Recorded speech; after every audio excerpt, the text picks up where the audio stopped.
Welcome to Laptop Dojo, where the strikes come from the fists, not from copyright bots. I'm Shifu Payne, and last time we took a look at the direct and deliberate styles of the elk form. Well, today, while it's always important to look at something new and to build up our base of knowledge, it is also important to reinforce that knowledge and fill in any cracks that may exist. Which brings us to today, as we're taking a look at some technical techniques that we haven't really looked at in a while, and just see if we can revise them a little bit. So I come to you today in the lovely scenic locale of a rainy Tuesday afternoon. What a treat. As today we're doing a bit of revision, plus some going over some things we may have forgotten to look at earlier on, which starts as we take a look at the tornado kick. Now the tornado kick, while it may be simple to learn, it has a lot of trickle effect, in that the physics of the technique play into the physics of much more complicated techniques which we're going to go through later on. So we start off with the 360-degree turn. This is to build up momentum and power, okay? It's all very well, it's all well and good trying to do it just from standing up, which you can do, but for beginners it's important to get comfortable with building up that momentum. Okay, and I'm too close to the camera. It's getting very intimate now. Hello, how are you doing? Can you see everything that's stuck between my teeth? Thank you. So we start off with the turn, and as we're turning, as we're doing that 360-degree turn, we bring up our knee. Whichever knee you like, whichever is your preference. Like that, or like that. Either way is perfectly fine. It depends entirely upon what your preference is. So, we bring up that knee, and again, this is building up that power. Okay? Plus, it's a nice bit of misdirect as well, because people will then be expecting, oh hey, they're gonna kick with that leg, and nah, we're not. We're kicking with this one. Yeah. So we go into the turn, we bring up the knee, and then we're going to be kicking with our other leg, okay? Let's take my jacket off for this because I've got stuff in my pockets. Also, it's actually quite warm today. It's raining, but it's quite warm actually. It's the end of February, so we're going into spring now, so woohoo! Yay for weather. And one more. So once we've got into grips with the tornado kick, the next step is to take a look at something we have looked at before, as we take a look at the 540 kick. Now the 540 kick, for those of you that remember, the 540 kick is predicated on kicking and landing on the same leg, okay? And it's all also predicated on the movement of the twist and jump. Patent pending. So with the jump and twist, what we're practicing is that movement of jumping off of and landing on the same leg, okay? I'll demonstrate it now for you.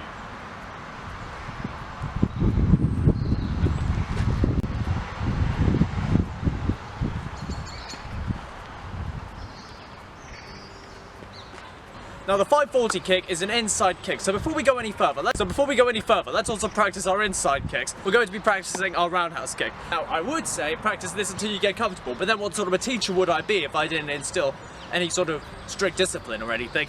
So I would say let's do about, once you've done about 100, then we'll carry on with each leg.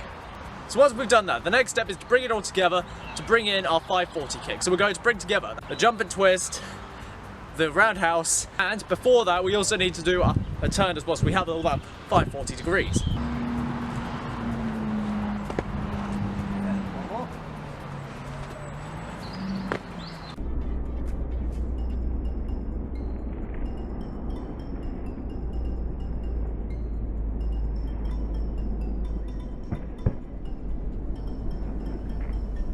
So once we're comfortable with our 540 kick, the next step is to go from an inside kick to an outside kick, as we take a look at the cheat 720.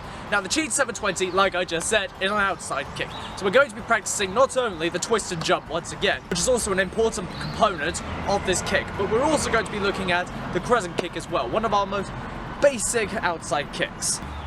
So once again, let's do this about 100 times with both legs, okay? And once you've done that, we'll carry on. So for the cheat 720, once again, we're doing those 3 steps of the turn, the twist and jump, and then the outside kick.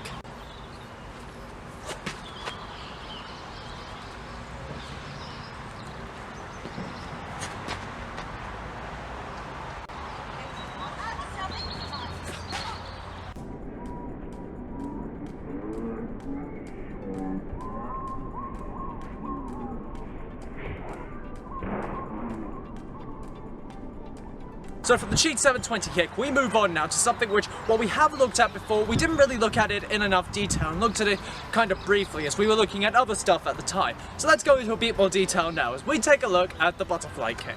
I'm gonna have my back to the camera, unfortunately. Sorry about that, but that's for effect, I'm afraid. So, the butterfly kick, we're going to start off in more of a crouching position, okay? Sort of similar to the horse stance, okay? We're going to start off with that. We're going to crouch down,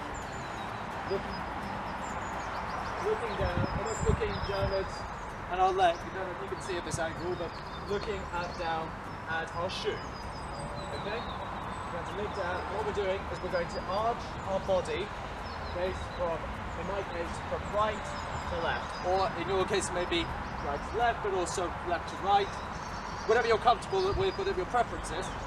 From there, we arch around, and we're going to push off from there into a jump, okay, and bring our what would be our back leg forward into the air and arching our back leg behind us. So I'll demonstrate it now, just in case my words are not coming out properly, because for some reason I'm having trouble speaking today.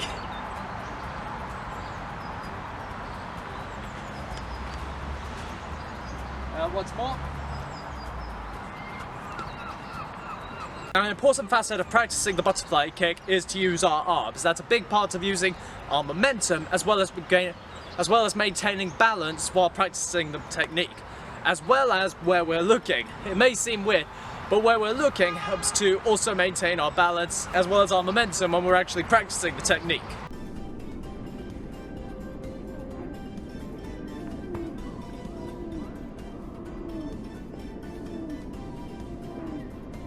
And that brings us to the end of this revision session. Next time we'll be going back to weapons training as we take a look at the Sai. But until then, thank you all for watching this week's video, and until next time everyone, peace be with you.